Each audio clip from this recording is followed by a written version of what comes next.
Please relax.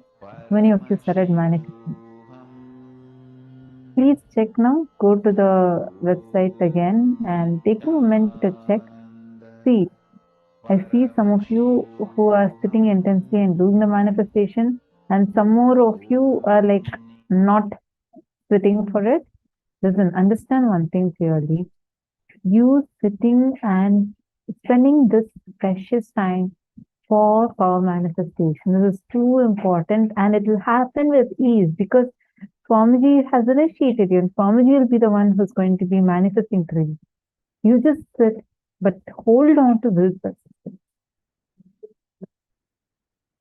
All right. Now let's enter into the next session. And in this session, Swamiji is going to be revealing to us on Swarupa Ananda. Let's listen to the revelation now from Swamiji.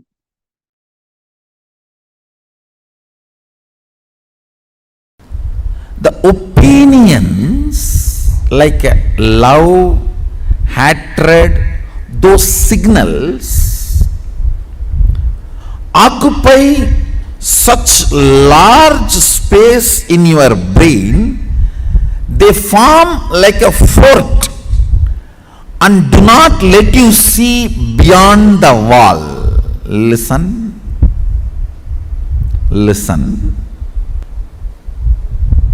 Seeing this world does not make you incapable of not seeing the other worlds. No.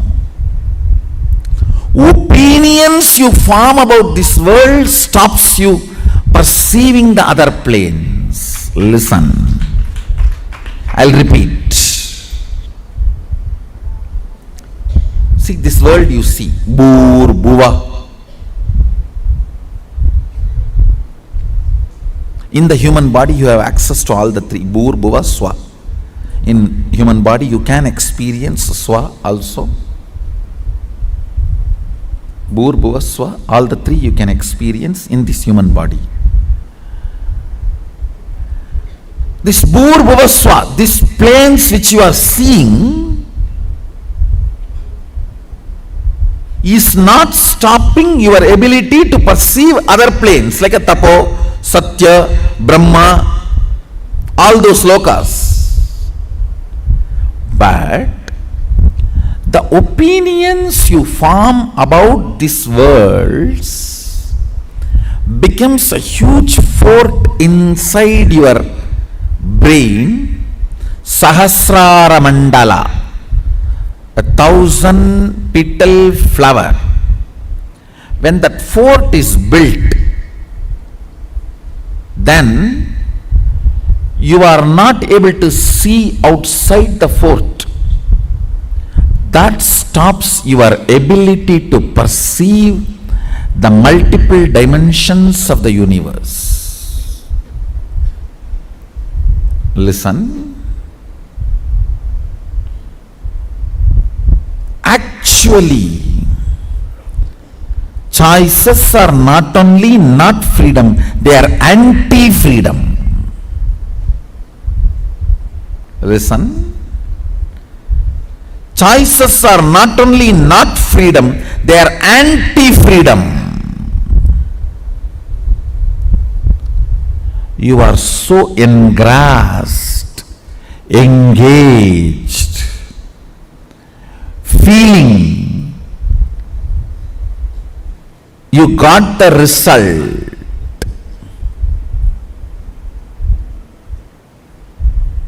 Because you do not know the way to check whether some stone is a diamond or a shining ordinary stone, you go on collecting your whole life something.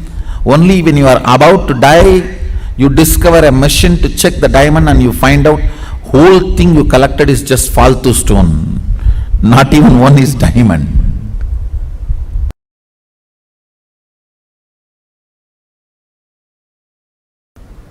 The more dimension life you manifest, more fulfilling you are, more complete you are, more Sadashivatva manifests through you. Understand? understand, through puja, if your breathing becomes very, listen, intense does not mean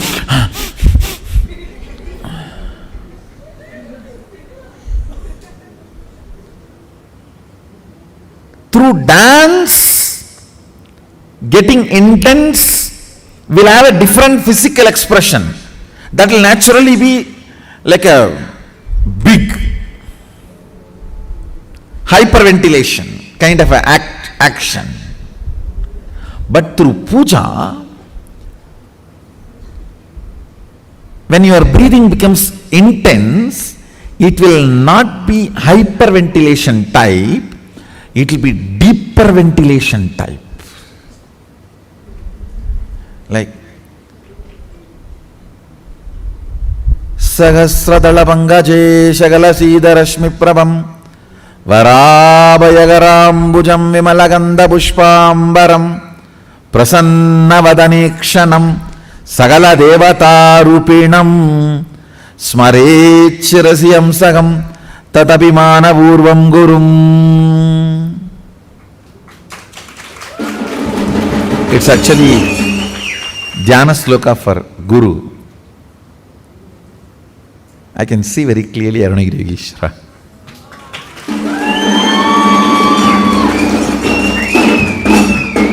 Sahasradala Pangaje Shagala Sida Rashmi Prabham Varabhayagarambucham Vimalaganda Pushpambaram Prasannavadanekshanam Sagala Devata Rupinam. On the 1,000-petal lotus, Varabhayagarambucham, Vara Abhayakara, Prasannavadanekshanam, with a beautiful, alive, Prasannavadana, smiling, welcoming. Prasanna cannot be translated just as a smiling or welcoming. Prasanna should be smiling, welcoming, alive, illumined, graceful. All that words should be added. Prasanna is something which brings you to the present. Prasannavadanekshanam Sagala Devata Rupinam, embodiment, or in the form of Sagala Devatas, all the gods and goddesses. Smarechirasi hamsaham tatapimana purvam gurum means with my breathing flow, hamsakam. See, hamsam is the integrity syllable of your breathing. Listen carefully. Integrity means being what you are known for.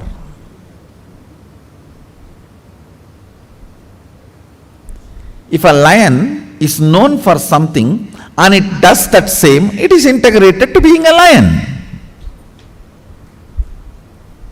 An elephant is known for something and it is doing the same thing, it is integrated to being an elephant. If suddenly elephant starts eating the flesh, what will happen? He is not known for it. If he does for what he is known, he is integrated to it. So, the integrity syllable of your breathing is hamsam. Hamsam. This hamsam is the ajapa japa mantra, unchanted mantra which gets chanted continuously by the integrity of your breathing.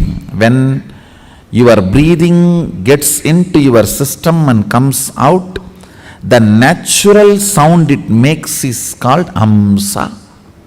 Hamsam. Understand? Where this hum sound takes a turn of some sound is Sahasrara, That is where Guru is sitting. That is why it is called Ham. Please listen carefully. That is why he is addressed as Hamsakam. Where the Ham turns into Sam, his Akam resides there. That is his house. If the Ham does not turn into Sam, you are Savam. Understand? If the Ham, listen carefully. If the Ham is 100 unit and Sam is less than 100, 99, you are just Aham. If the Ham is 100 and Sam is 100, you are Hamsa, Jiva, individual soul, who had Pratyagatma Chaitanya Jagrata. If the Ham is 100 and Sam is 101, you are Paramahamsa.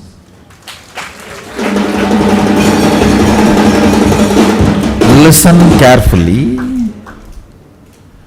This Ham-Sam proportion decides the level of integrity you have in your system. This Ham-Sam, that decides how many dimensions in your brain are open and available, accessible to you. Listen very carefully.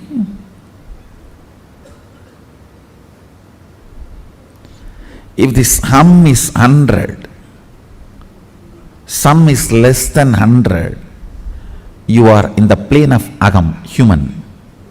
Bhu. If the Ham is 100, Sam is also 100, you are Hamsa, Jiva who is awakened. If the Ham is 100, Sam is even 101, you started entering into the Paramahamsa dimension. Means the Guru component has started manifesting in your Jiva. Means he started mixing in your taste of life. What is your desire?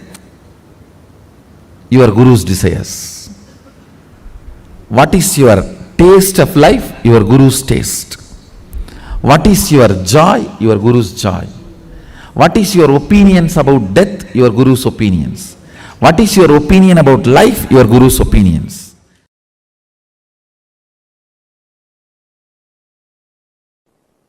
If you start enjoying the narration you carry about you, Swarupa Ananda, and everyone around you enjoys the narration about you, which they carry in them. In that space,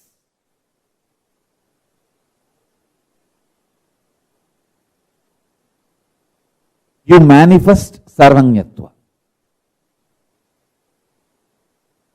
Kailasa is the ecosystem to help you to enjoy the narration you carry about you, and everyone celebrates the narration they carry about you in them. You celebrate them, they celebrate you. In this kind of ecosystem, powers manifest just like that.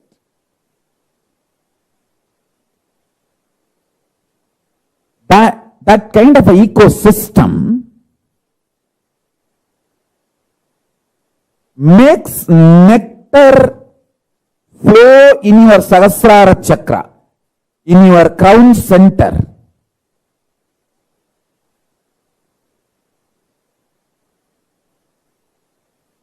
Even when your Guru initiates you with his consciousness, the first thing happens is your Sahasrara chakra explodes in superconsciousness, the Paramashiva space. The nectar, Amrita, pours in your system. You enjoy the beautiful narrative of you carry inside you. That you are Paramashivatva. And you enjoy the Paramashivatva of the whole universe, everyone around you. And everyone around you enjoys you.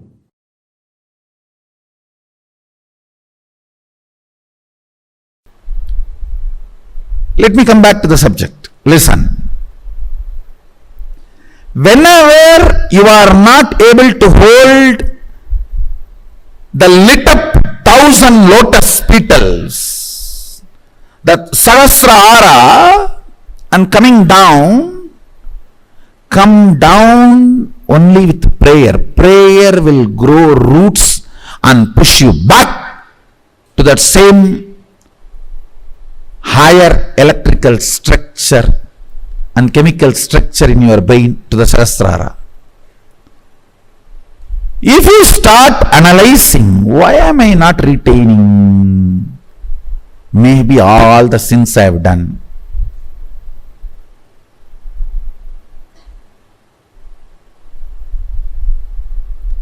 That is complete stupidity. Wrong diagnosis makes duplicate doctors.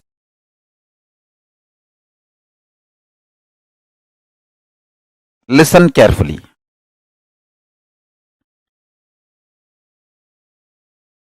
All of us are given something and denied something. Nobody can say, I am not given anything. You are still alive, breathing. So that proves life is given to you. Naturally, even if you are richest man in the world, there are some things which is not given to you.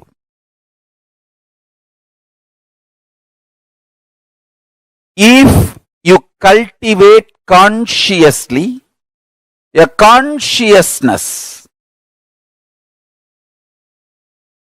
the inner space, which feels grateful for whatever is showered, your biology is ready to give birth to great boons of life. Understand?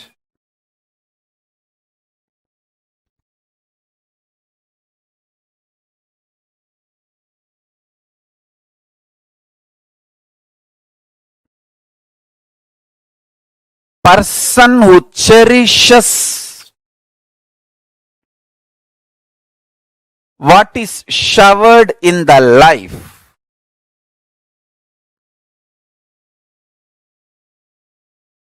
feels supported, loved, cared, and goes on deciding to support, love, care. Understand? This space is heaven. I tell you, all I need for me to run my whole day is just consciously feeling joyful. Those devotees smile, that's all. See, when I open the eyes from Samadhi and see the two-way, when I see all these people, that's all is my food. Nothing else is needed. No other food is needed.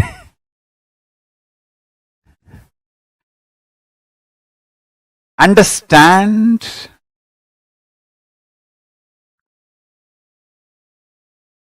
The biology you carry, inner space you carry, gives birth to your reality. If you carry the inner space being grateful for whatever is showered in your life. You decide to go on showering with others. Understand, I tell you?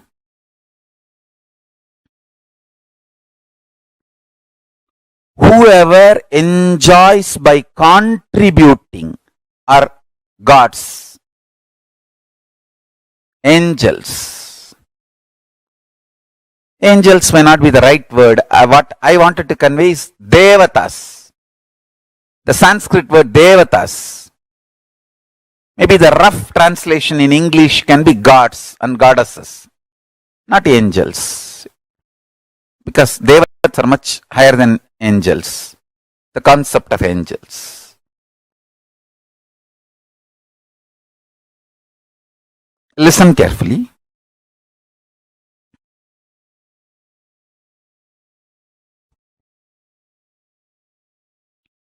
If you feel exploited, frustrated, you will go on vomiting poison, destroying, pulling down.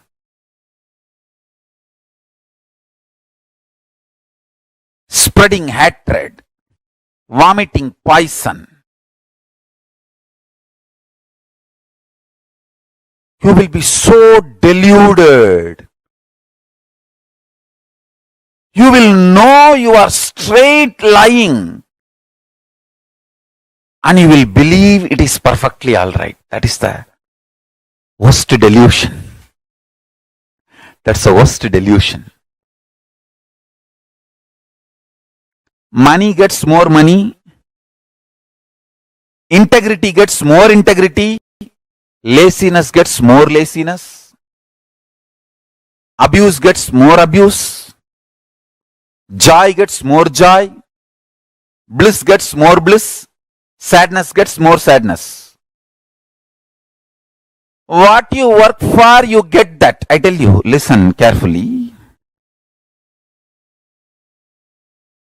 I really tell you.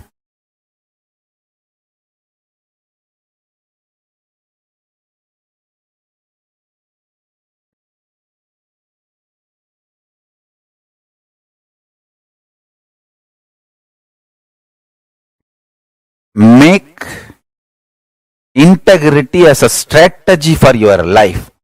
You will attract such wonderful integrated people around you. Even if the non-integrated people come, you will know them just by their smell, and they will not be able to harm you. You know how to protect yourself, save yourself, and continue your service.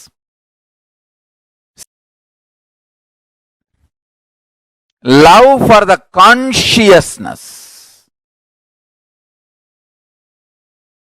Love for the existence. Understand? The source of life is all about going on contributing.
How many of you understood Swarupa Ananda?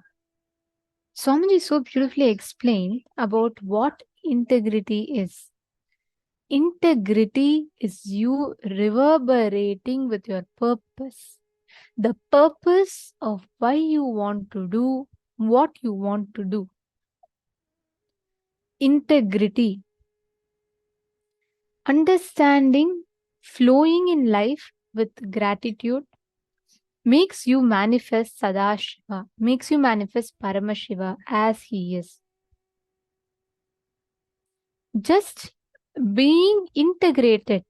When you are, see, all the opinions that you form about everything on the outside, stop you perceiving the other planes. Swamiji was chanting the Dhyana Shloka, right? Of the Guru. And then Swamiji described how prasanna means something that brings you to the present. So integrity is being what you know, what you are known for. If an elephant starts eating meat, it is non-integrity. Because what being integrated, being what you are known for is integrity. All the opinions you form about this world stops you from perceiving what exists in the other planes. Prasanna is something which brings you to the present. It is being what you are known for. And Ganga, like Swamiji beautifully explained, is the nectar that flows from Paramashiva's own Sahasrara. And if you enjoy the beauty, this is the principle of life. And this is the way, simple way that you can access everything on the outside.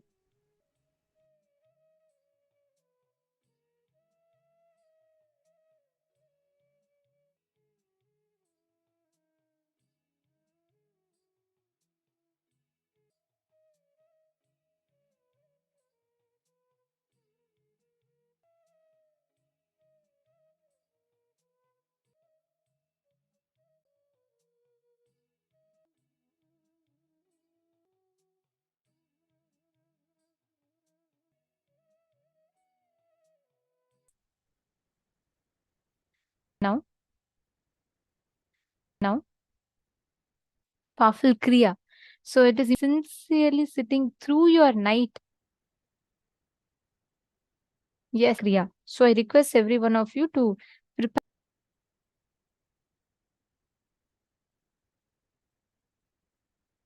Do it. Ma Prithvi, you can do it, Ma. It's not going to be, don't do it. All right? Okay. So now your gratitude. When you are in that space of gratitude,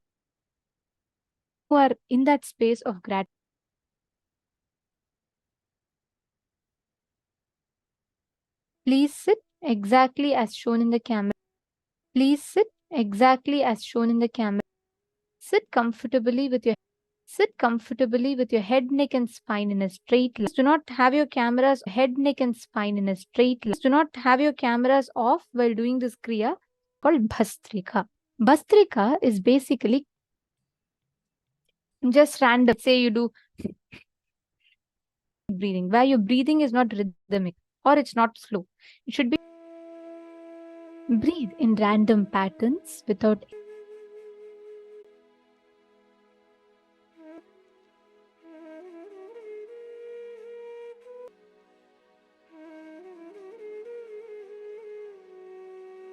randomly.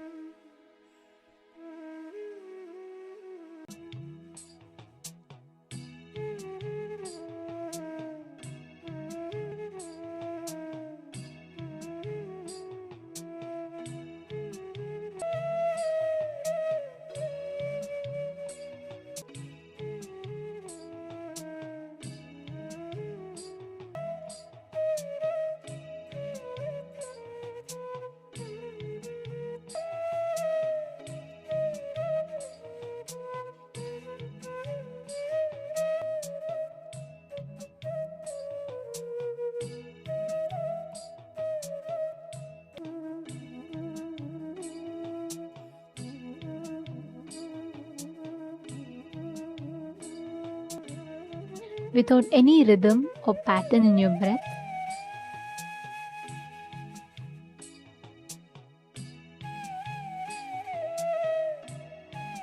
request every one of you to place your hands in Chin Mudra. So basically, you're going to be placing your hand in the Chin Mudra like this.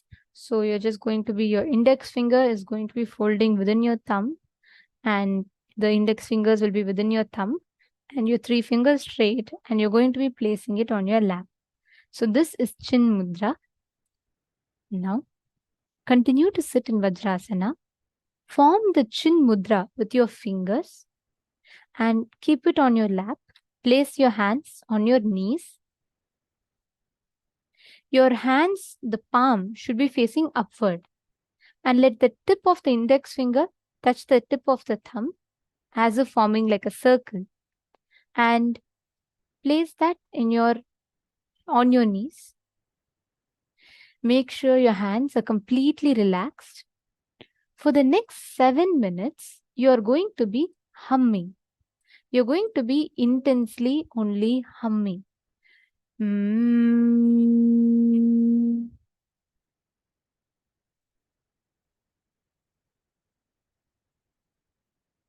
The humming should be done with the lips together. Don't open your mouth. There should be no sound coming from your mouth. It should come from your navel center. This is called the Maha Mantra humming. You're going to be doing it as loudly as possible without opening your mouth. So purse your lips together, hands in Chin Mudra, eyes closed, and normal breathing, and hum.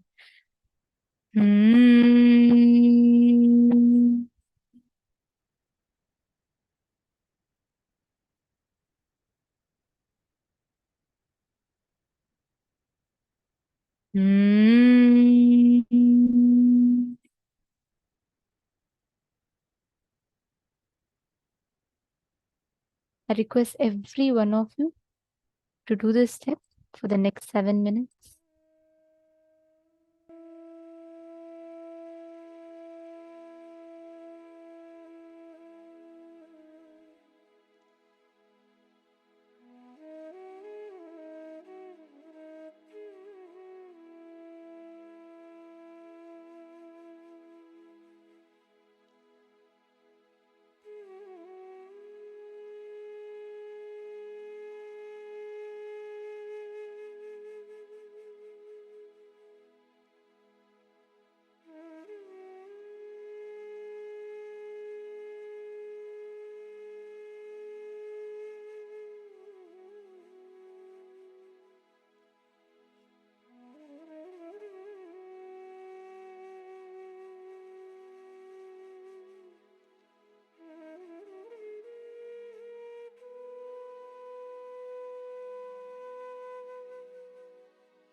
Please relax.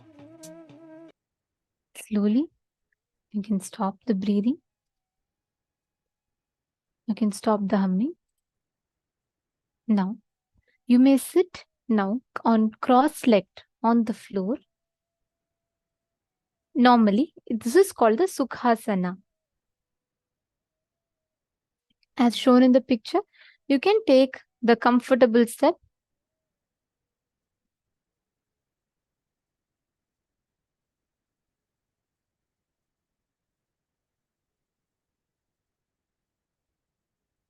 Now, you're going to be bringing your entire awareness on the Mooladhara Chakra.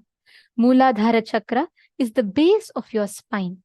Bring your complete awareness to the Mooladhara Chakra.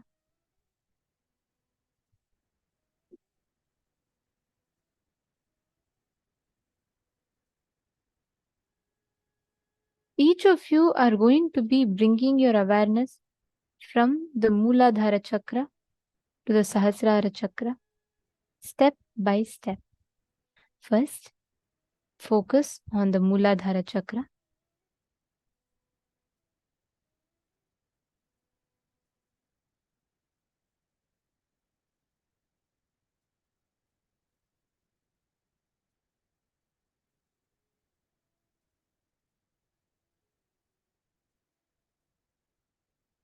Bring your complete awareness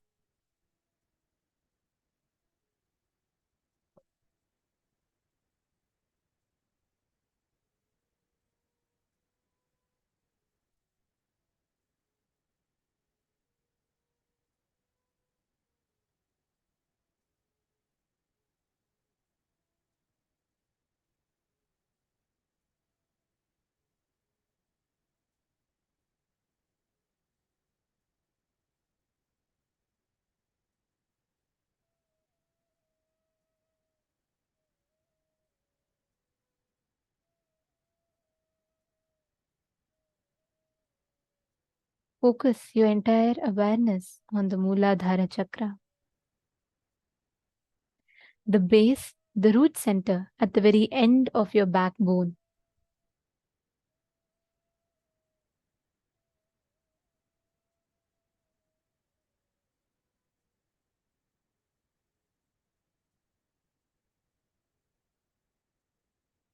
Slowly, move your awareness to the Swadhisthana Chakra, 2 inches above the Mooladhara, which is just right below your navel center.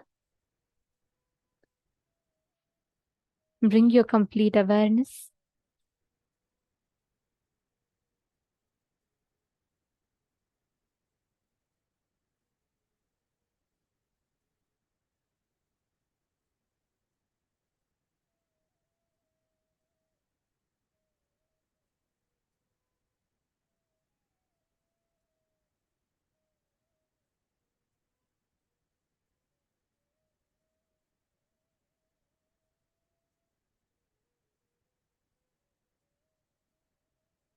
Next, move your awareness to the Manipuraka Chakra, exactly at your navel center. Bring in your complete awareness at your navel center.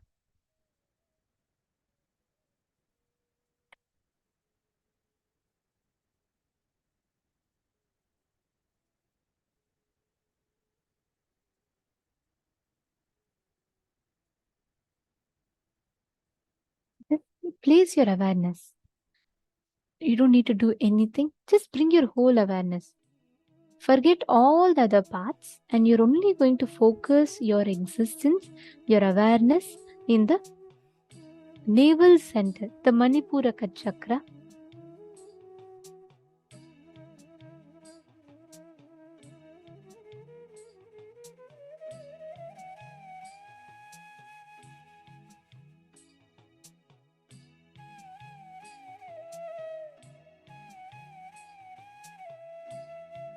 Experience yourself completely in the Manipuraka Chakra.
Now, slowly move your complete awareness to your Anahata Chakra. Anahata Chakra is your heart center, exactly in the center of your heart. Move your complete awareness to the Anahata Chakra, the heart center.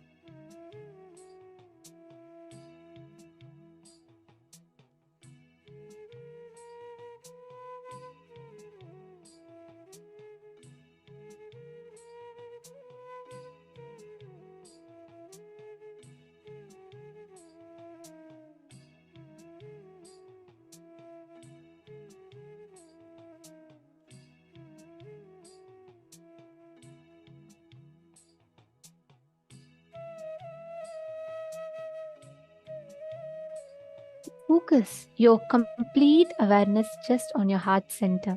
Your existence, bring your complete existence on your heart center.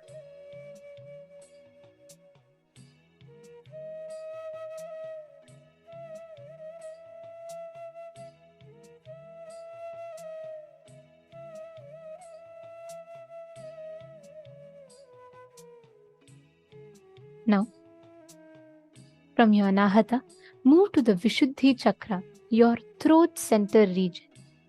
Completely bringing your whole awareness through the throat center and bring your complete awareness there. Focus your complete existence on the throat center, the Vishuddhi Chakra. You can even put your hand in your Vishuddhi Chakra. Bring your complete awareness there. Do not fall asleep. Do this process sincerely.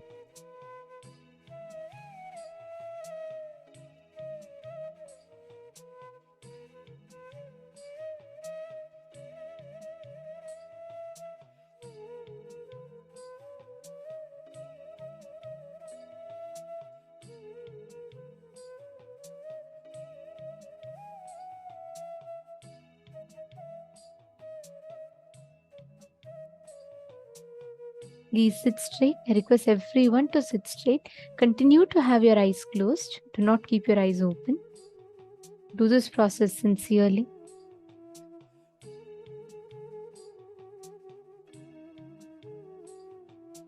This will completely awaken that space of gratitude, your innate energy inside of you.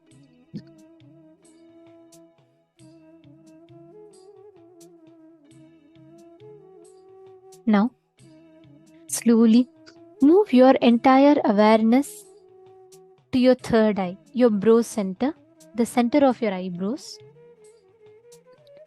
Focus your complete existence on the Agnya Chakra, your brow center.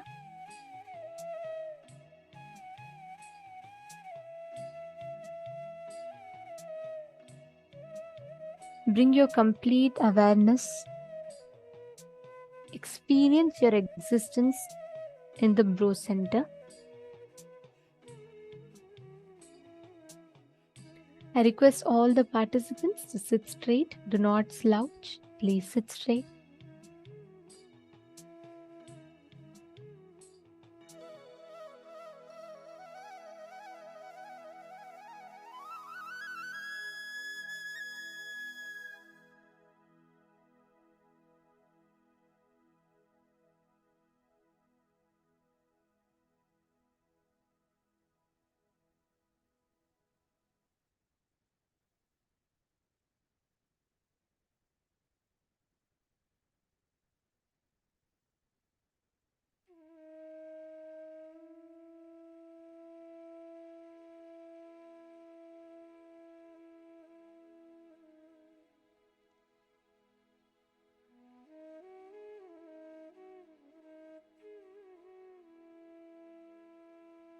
Bring your complete awareness into your Agnya Chakra. Your whole existence, experience your whole existence in the Agnya Chakra, the brow center.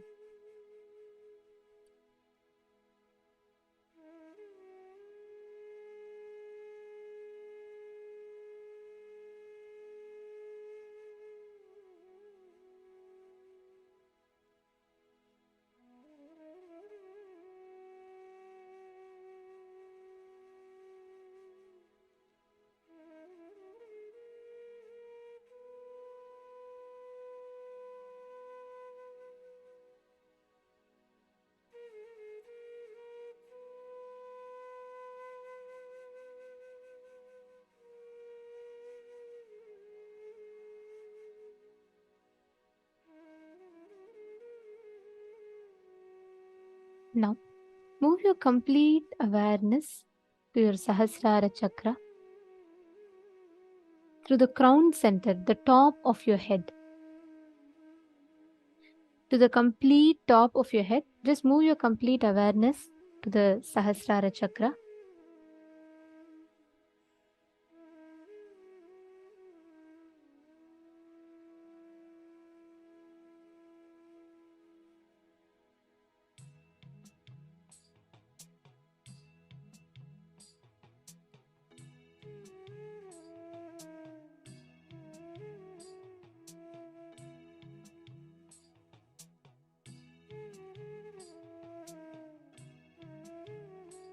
Cognize your complete existence on the top of your head, the Sahasrara chakra.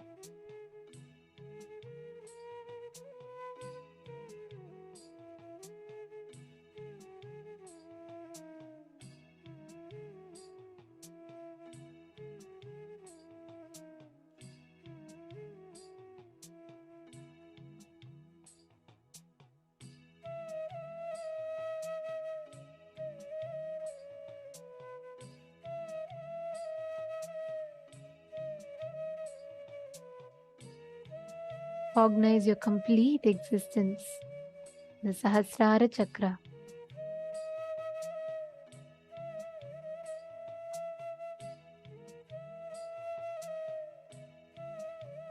Now, just unclutch. Experience complete gratitude in everything that you know, everything that you do, everything that you experience. Bring complete gratitude. If it is a negative thought, or a person you don't like, or an unpleasant situation that comes inside you, just bless it. Everything that is happening inside of you, just express gratitude. Just bless it.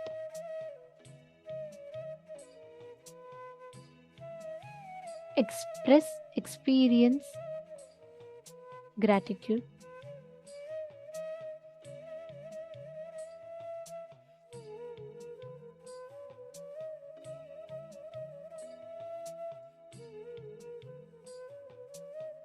Don't get clutched to any emotion. Don't get clutched to any thought.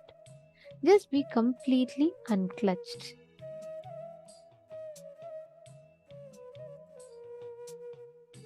Unclutch from everything. Express gratitude for every single thing that life is offering to you. If you remember something unpleasant, offer your gratitude to it.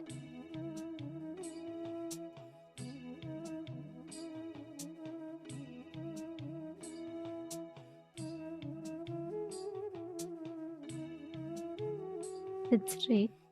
If you have a few flowers, please hold a few flowers in your hand and you can offer that as gratitude.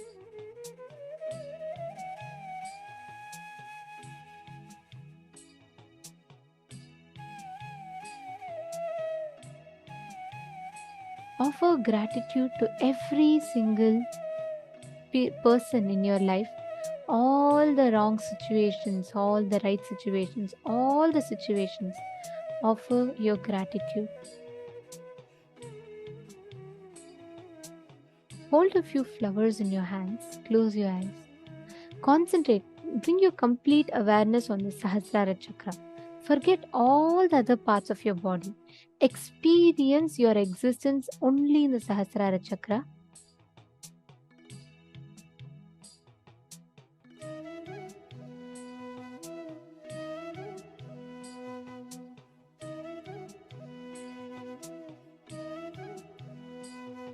Offer your gratitude with your whole being. Just focus on your crown center. Relax. Just sit with a smile. Don't clutch. Don't worry about anything. Just wear a smile on your face and sit completely relaxed.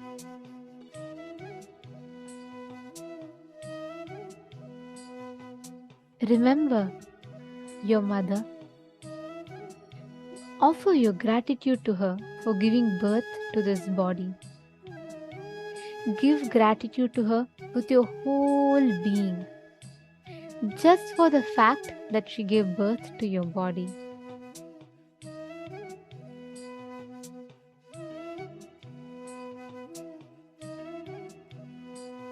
Give your complete awareness in your Sahasrara.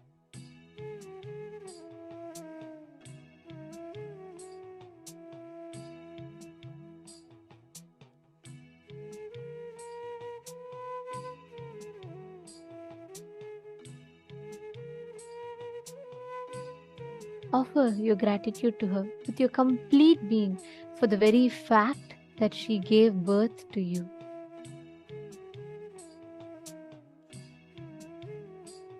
Remember and give all your being gratitude to her. Next, offer your gratitude to your father for giving you this life and providing you with all the needs. Offer your gratitude. Don't have any calculations, don't have any thinking. Offer your gratitude just for the sake of offering your gratitude. Bring in your complete gratitude from your whole being. Offer your gratitude to your father.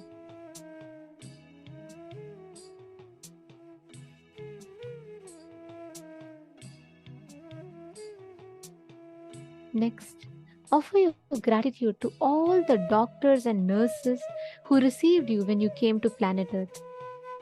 Offer your complete gratitude to them. Just for the fact that they were there and they got you to planet Earth.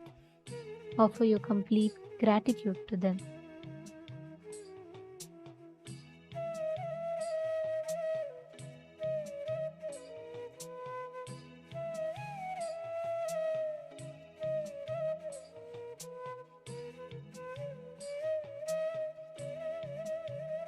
Offer your gratitude to all the people who took care of you when you were an infant, to all those beings who stood with you, who fed you, who gave you food, who gave you shelter, who loved you, who protected you. Remember all of those beings and offer your complete gratitude to them. Offer your gratitude to them just because they did. That's all. No other calculation. Don't try to find reasons for for offering gratitude. Just offer gratitude.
Now, offer your gratitude for all the teachers who taught you everything since you were young.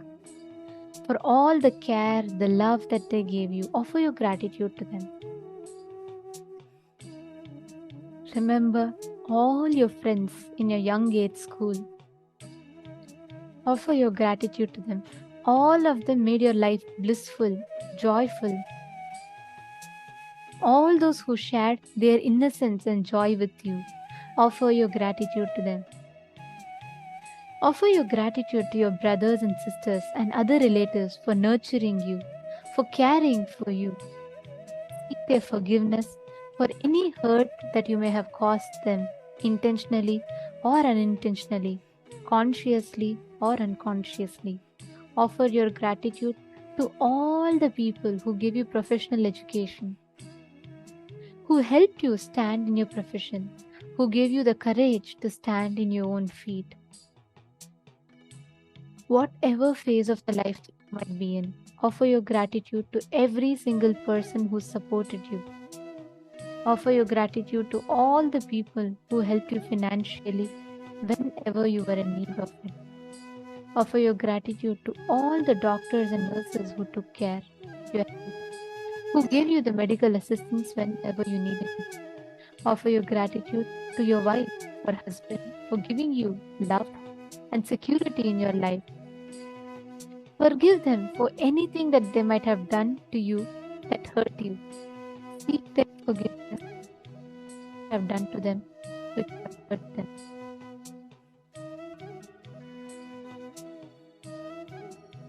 Offer your gratitude even to your enemies, those who have hurt you, to make you strong and forgiving. Seek their forgiveness for any hurt that you may have caused in them.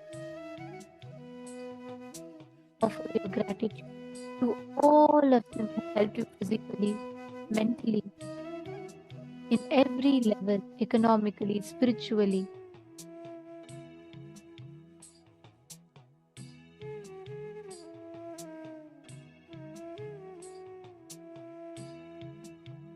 Offer your gratitude to your whole body, to your mind, to your being.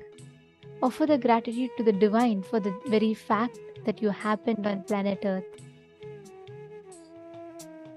Just sit in that space of gratitude. Just experience gratitude to every single happening in your life.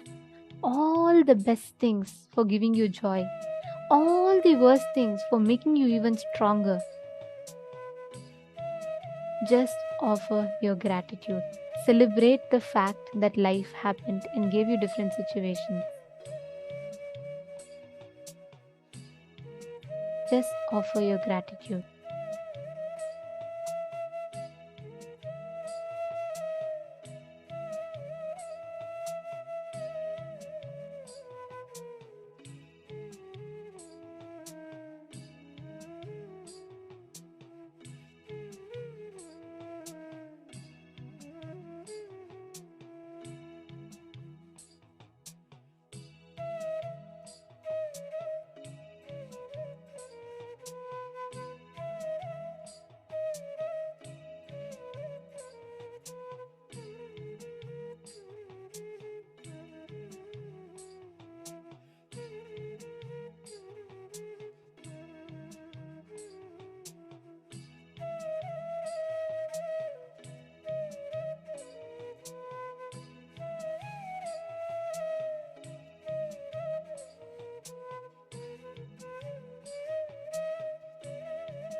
Now, slowly, very slowly, please open your eyes.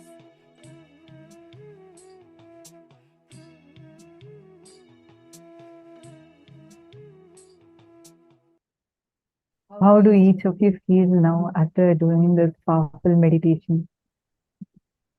How is the experience for each and every one of you that are here? See so much of bliss, smile. These are really enjoying it even through the meditation. It's so nice to see so many of you feeling blissful. Wow. It's really, really nice to see so many of you sitting with so much of gratitude overflowing through you. Understand this gratitude. Swamiji says, gratitude is the greatest attitude to have in your life.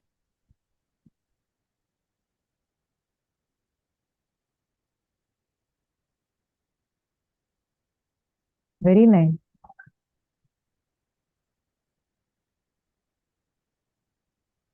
Beautiful meditation. I just enjoy all my life. Beautiful. Lovely. Just be in the same space that you are right now in. And now you're going to take a few minutes in this space of gratitude. You're going to connect with the nature. Understand this gratitude that you're having is like the fuel that you actually need. And that would help you to flower so beautiful flower in your life and connect with nature, manifest the powers that you can just play with it.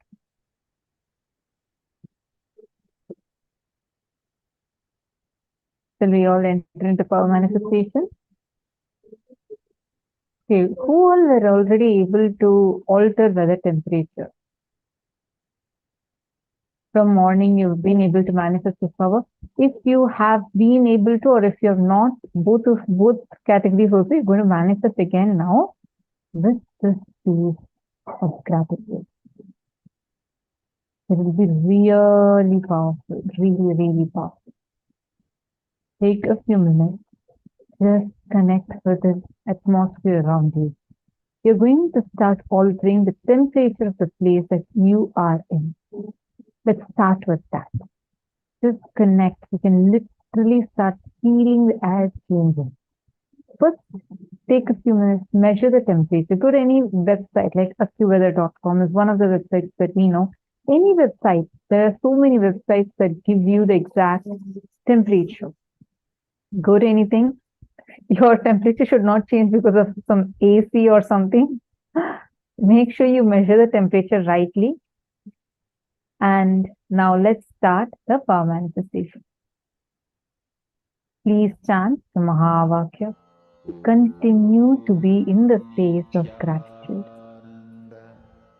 Paramashivoham. Om Nithyananda Paramashivoham. Om Nithyananda Paramashivoham. Om Nithyananda Paramashivoham. Om Nithyananda Paramashivoham. Om Nithyananda Paramashivoham. Om Nithyananda Paramashivoham. Om Nithyananda Paramashivoham.